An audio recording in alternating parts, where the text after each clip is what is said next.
আচ্ছা, একদিকে ভারতের বিরুদ্ধাচারণ, আবার অন্যদিকে ভিসার জন্য অর্থাৎ ভারতীয় ভিসার জন্য হাহাকার। একই দেশের মধ্যে দুইটা পক্ষ হয়ে গেল না? এই বিষয়টা আসলে আমি ক্ষুদ্র একজন মানুষ, তারপরে আমার মাথায় কেন যেন বারবার ঘুরপাক খায় যে এখন যে একটা পক্ষ ভারতের বিরুদ্ধাচারণ করতেছে একটা রাজনৈতিক অবস্থাকে বিবেচনা করে, সেটা কি আসলে কতটুকু যুক্তিসঙ্গত এটা সময় বলবে বা ভবিষ্যৎ বলে দিবে, অথবা দেশের সামগ্রিক পরিস্থিতি বলে দিবে। কিন্তু আমার কথা হচ্ছে যে রাজনৈতিক ক্ষেত্রের উপর বিবেচনা করে কেন পার্শ্ববর্তী দেশের সাথে আমাদের বিপরীত অবস্থানে থাকতে হবে, এটা আমার মাথায় ধরে না। হয়তোবা এখন অনেকে আমাকে বলবেন যে আপনি কি ভারতকে পছন্দ করতেছেন, ভারতকে বেশি প্রেফার করতেছেন। না, বিষয়টা তা নয়।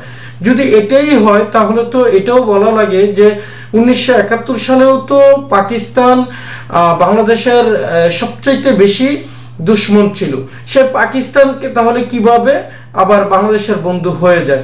আসলে এই বিষয়গুলো নিয়ে ক্যাচাল করতে অথবা এই ধরনের কথাগুলো বলতে আমার একটু ভালো লাগে না। কিন্তু আমি কেন বলতেছি যে যখন ভারতীয় ভিসার জন্য 2025 সালে এসেও মানুষ হাহাকার করবে, বিশেষ করে যারা ইমার্জেন্সি ক্যাটাগরির ভিসার প্রয়োজন, তাদের কথাগুলো বিবেচনা করে বলছি। আমি বলছি না যে বাংলাদেশের রাজনৈতিক প্রেক্ষাপটের উপর ভিত্তি করে যে ভারতের সরকারের যে অবস্থান, অথবা ওনারা যে বাংলাদেশের এই গণ অভ্যুত্থান যে একটা ঘটে গেল, ওই সরকার অর্থাৎ যিনি বাংলাদেশ থেকে অলরেডি চলে গিয়েছেন, উনি চলে যাওয়ার পরে উনি তো ওই দেশে অবস্থান করেছেন, হয়তোবা ভারতে অবস্থান করেছেন, কিন্তু ভারতে অবস্থান না করলেও কোথাও না কোথাও তো অবস্থান করতেন। এখন ওইটার উপর ভিত্তি করে উনি যদি আমার কথা হচ্ছে অন্য দেশে অবস্থান করতো, তাহলে কি আমরা ওই দেশটাকেও বয়কট করতাম? আসলে ওনার উপর ভিত্তি করে কেন আমাদের ভারতকে বয়কট করতে হবে, আমি এই কথাটা মাথায় আসে না। হয়তোবা অনেকে চিন্তা করতেছেন যে ভাই ওনারা তো আমাদের এই ছিল সেই ছিল। এখন ওই বিষয়টা হচ্ছে আসলে রাষ্ট্রীয় ব্যাপার। রাষ্ট্রের যেই ডিপ্লোম্যাটিক ব্যক্তিগুলো রয়েছেন, বিশেষ করে ঊর্ধ্বতন অর্থাৎ রাষ্ট্রের যে কর্তৃপক্ষ রয়েছেন, বিশেষ করে যারা এই ধরনের দায়িত্বে আছেন, তারাই এটা সুরাহা করবে। কিন্তু সামগ্রিকভাবে যে আমরা সাধারণ জনগণ বিভিন্ন ক্ষেত্রে আসলে ভারতে যাওয়া প্রয়োজন, এটা বিজনেস রিলেটেড হোক অথবা টুরিস্ট ভিসা হোক অথবা মেডিকেল ভিসা হোক, তাদের জন্য কিন্তু আসলে আমাদের ভারতকে একদম বৈরিতায় রূপ নেওয়া কখনো উচিত হয়নি, হবেও না। কারণ আমাদের তো দরকার ভাই দুই দেশের সম্পর্কটাকে আরো জোরদার করে রাখা। আর রাজনৈতিক ক্ষেত্রগুলো এমন একটা বিষয় যে এগুলো আসবে যাবে, এবং কি রাজনৈতিক ব্যক্তিরা সময়ে সময়ে চেঞ্জ হবে। আর এটার উপর ভিত্তি করে যে একটা দেশের সাথে আমাদেরও খারাপ সম্পর্ক তৈরি করতে হবে, এটা তো হতে পারে না।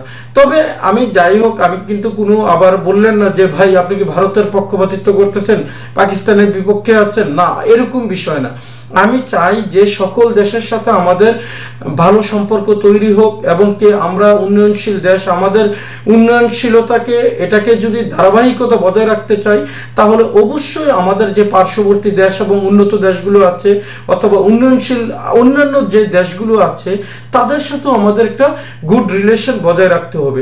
তাতে কি হবে, আমরাই বেশি উপকৃত হব।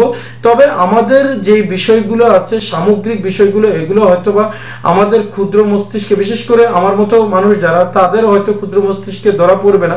তার এই বিষয়গুলোর জন্য হয়তোবা ডিপ্লোম্যাটিক ব্যক্তিরা রয়েছেন, আমি কিন্তু বলছি কূটনীতিবিদরা রয়েছেন।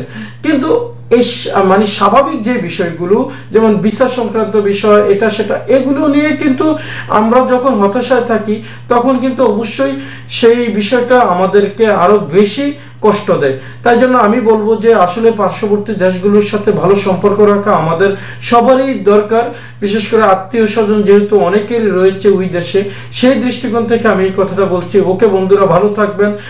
পরবর্তীতে কথা হবে অন্য কোনো ভিডিওতে, অন্য কোনো বিষয় নিয়ে। আল্লাহ হাফেজ।